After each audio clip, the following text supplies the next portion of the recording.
31장 이 분열된 사람은 누구인가 2부 로마서 7장 14절부터 25절 말씀. 우리가 율법은 신령한 줄 알거니와 나는 육신에 속하여 제 아래에 팔렸도다. 내가 행하는 것을 내가 알지 못하노니 곧 내가 원하는 것은 행하지 아니하고 도리어 미워하는 것을 행함이라. 만일 내가 원하지 아니하는 것을 행하면 내가 이로써 율법이 선한 것을 시인하노니 이제는 그것을 행하는 자가 내가 아니요 내 속에 거하는 죄니라. 내 속 곧 내 육신에 선한 것이 거하지 아니하는 줄 아노니 원함은 내게 있으나 선을 행하는 것은 없노라. 내가 원하는 바 선은 행하지 아니하고 도리어 원하지 아니하는 바 악을 행하는도다. 만일 내가 원하지 아니하는 그것을 하면 이를 행하는 자는 내가 아니요 내 속에 거하는 죄니라. 그러므로 내가 한 법을 깨달았노니 곧 선을 행하기 원하는 나에게 악이 함께 있는 것이로다. 내 속사람으로는 하나님의 법을 즐거워하되 내 지체 속에서 한 다른 법이 내 마음의 법과 싸워 내 지체 속에 있는 죄의 법으로 나를 사로잡는 것을 보는도다. 오호라 나는 곤고한 사람이로다. 이 사망의 몸에서 누가 나를 건져내랴. 우리 주 예수 그리스도로 말미암아 하나님께 감사하리로다. 그런즉 내 자신이 마음으로는 하나님의 법을 육신으로는 죄의 법을 섬기노라. 율법은 의롭다 함을 얻게 하지도 성화시키지 않는다. 로마서 7장 7절부터 25절에서 바울은 로마서에서 지금까지 말한 내용, 즉 모세율법, 모든 인간의 마음에 새겨진 율법은 우리를 하나님 앞에서 의롭다 선포할 힘이 없고 우리를 하나님 앞에서 의롭게 만들 힘도 없음을 지지합니다.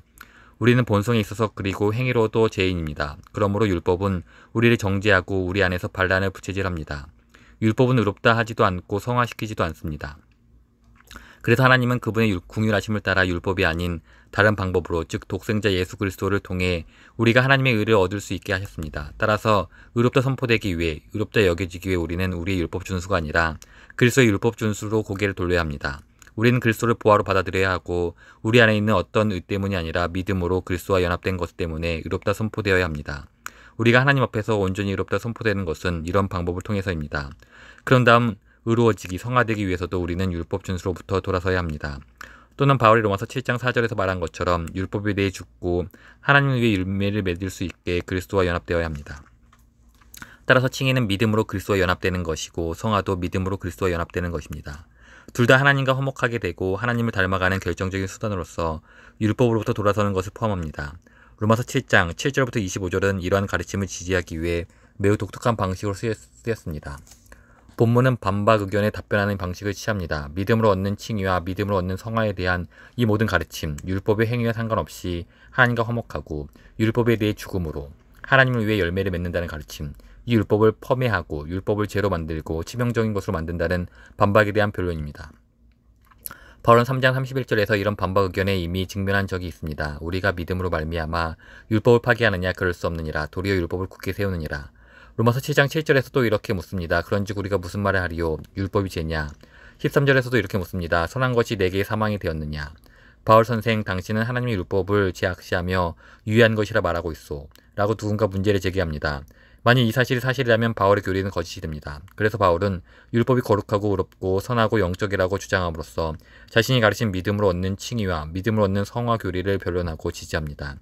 율법이 의롭다함을 얻게 하거나 성화시킬 능력이 없는 것은 율법이 제약되고 치명적이어서가 아니라 내가 제약되고 내 죄가 치명적이기 때문입니다. 그러므로 믿음으로 얻는 칭의와 믿음으로 얻는 성화라는 바울의 가르침에 대한 이 문제 제기는 근거를 잃고 맙니다. 그리고 영광스러운 복음의 진리가 서게 됩니다. 이것이 로마서 7장의 목표입니다. 율법을 변호하는 독특한 방식. 이제 중요한 질문이 제기되는데 우리 삶에 구체적으로 적용되는 질문이기도 합니다. 바울은 왜 이런 독특한 방식으로, 말하자면 로마서 7장 14절에서 25절에서 이 분열된 사람의 경험을 이야기하는 방식으로 율법을 변호하며 반대 의견에 답변하는 것일까요? 이 사람은 19절에서 내가 원하는 바 선은 행하지 아니하고 도리어 원하지 아니하는 바 악을 행하는다라고 말합니다. 이 사람이 느끼는 혼란과 곤고한 감정을 이렇게 지루하고 길게 표현해 놓는 것이 어떻게 그의 목적을 달성합니까? 율법은 거룩하고 선하고 진짜 범인은 죄라고 그냥 말하지 않는 이유가 무엇일까요? 이 질문에 답하기 위해 먼저 이 분열된 사람이 누구인지부터 밝혀야겠습니다.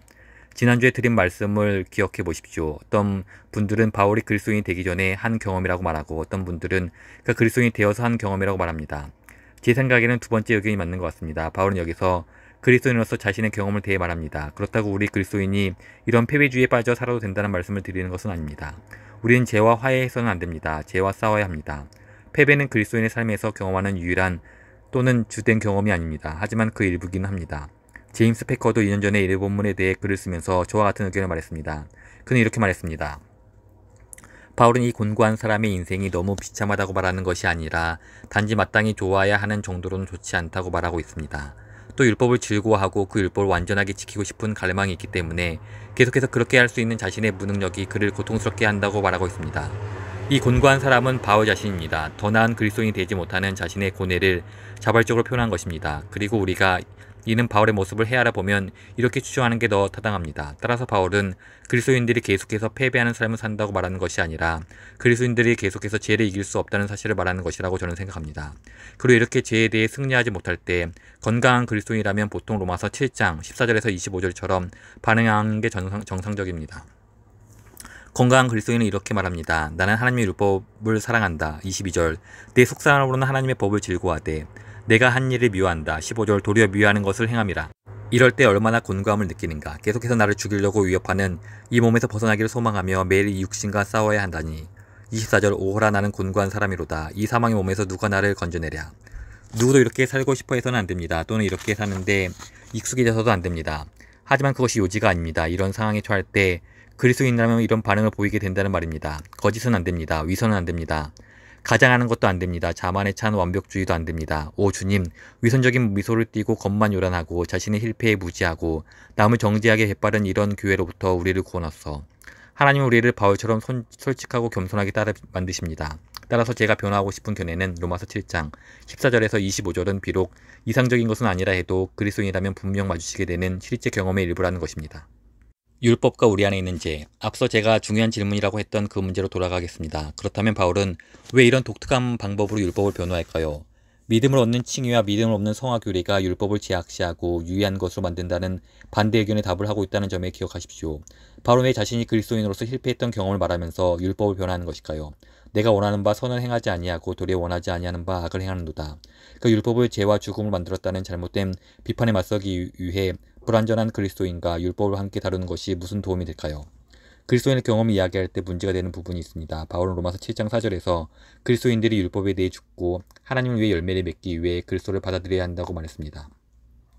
하지만 반대자들은 이렇게 말합니다. 그리스도인들을 보시오. 고린도 교회를 보시오. 또 라오디게아 교회를 보시오.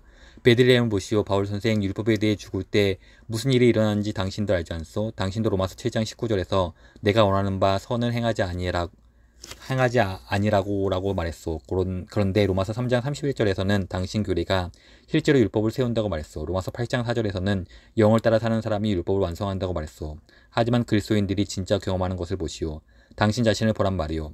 바울 선생 당신 문제가 뭔지 아시오? 당신은 율법을 사랑하는 게 아니오. 그리고 당신은 율법을 해결책이 아닌 문제로 대하고 있어. 그렇다면 이러한 반박에 대한 바울은 어떻게 대응합니까? 무엇보다 바울은 그 문제를 정면으로 마주하면서 그리스도인의 경험을 다룹니다. 그의 대답은 네 쌍의 핵심적인 문장으로 이루어져 있습니다. 쌍을 이루는 한쪽에는 그리스도인들이 율법을 사랑하고 율법을 즐거워한다는 내용이 나오고 나머지 한쪽에는 우리가 실패하는 것은 율법을 존중하지 않아서가 아니라 우리 안에 거하는 죄의 힘 때문이라고 말합니다. 따라서 그의 대답은 이중 구조입니다. 율법을 높이고 우리 안에 거하는 죄를 인정하는 것입니다. 첫 번째 쌍, 율법을 높임. 로마서 7장 14절 상반절. 우리가 율법은 신령한 줄 알거니와 내주하는 죄를 인정. 로마서 7장 14절 후반부. 나는 육신에 속하여 죄 아래 팔려도다. 두 번째 쌍, 율법을 높인. 로마서 7장 16절. 만일 내가 원하지 아니하는 그것을 행하면 내가 이로써 율법이 선한 것을 시인하노니. 내주하는 죄를 인정. 로마서 7장 17절. 이제는 그것을 행하는 자가 내가 아니오 내 속에 거하는 죄니라. 여기서 내주하는 죄라는 말이 나왔습니다. 그리고 7장 20절에서 이 표현이 또 나옵니다. 만일 내가 원하지 아니하는 그것을 하면 이를 행하는 자는 내가 아니오 내 속에 거하는 죄니라. 세 번째 쌍, 율법을 높임. 로마서 7장 22절. 내 속사람으로는 하나님의 법을 즐거워하되 내주하는 죄를 인정. 로마서 7장 23절. 내 지체 속에서 한 다른 법이 내 마음의 법과 싸워 내 지체 속에 있는 죄의 법으로 나를 사로잡는 것을 보는도다. 네 번째 쌍, 율법을 높임. 로마서 7장 25절 후반부. 그런즉 내 자신이 마음으로는 하나님의 법을 섬기노라. 내주하는 죄를 인정. 로마서 7장 25절 후반부. 육신으로는 죄의 법을 섬기노라. 따라서 그리스도인들은 하나님의 율법을 사랑하고 하나님의 율법을 높이고 하나님의 율법을 기뻐하고 하나님의 율법에 동의하고 하나님의 율법을 선한 것으로 여기고 자신이 실패한 것을 율법 탓으로 돌리지 않는다는 것이 바울의 대답입니다. 오히려 그리스도인은 이 타락한 세대가 계속되고 우리가 이 땅에 사는 한 모든 그리스도인에게 내주하는 죄가 있음을 인정합니다. 이것은 아주 중요하고 실천적인 가르침으로 결론내서 이 문제를 다루겠습니다. 다른 말로 하면 율법이 우리를 패배하게 만들지 않습니다. 율법은 우리 승리를 확인시켜줄 뿐입니다. 내주하는 죄가 우리를 패배하게 만듭니다. 그리고 바울은 6, 7, 8장에서 이 타락한 세대에서 실현 가능한 거룩함을 너무 가장하거나 축소하지도 않으려고 애를 씁니다. 우리 그리스도인들은 죄의 지배에서 구원받았지만 그럼에도 여전히 우리 몸의 속량과 우리 몸에 내주하는 죄의 법으로부터 완전히 구원받기를 탄식하며 고대하고 있습니다. 제임스 패커의 삶을 통해 본 예. 이 세상에는 어떤 거룩함도 없다고 말하거나 온전히 거룩해질 수 있다고 말하는 극단을 피하는 것이 얼마나 중요한지 J.I. 패커의 삶을 통해 살펴보며 말씀을 매주합니다. 패커는 밴쿠버에 있는 리젠트 대학에서 신학을 가르칩니다. 저는 패커가 이 이야기하는 것을 직접 듣기도 했고 두 권의 다른 책에서도 읽기도 했습니다. 1944년에 그는 옥스퍼드의 코퍼스 크리스티 대학에서 헬라어와 라틴어를 배우고 있었고 옥스퍼드 벤티트라는 재즈 밴드에서 활동했습니다. 어느 날 저녁 그는 기독교 연합 모임에 참석해서 랭선이라는 별로 유명하지 않는 설교가의 설교를 들었습니다. 랭선이 이렇게 말했습니다. 내 눈에서 비늘이 벗겨졌습니다. 그러자 길이 보였습니다.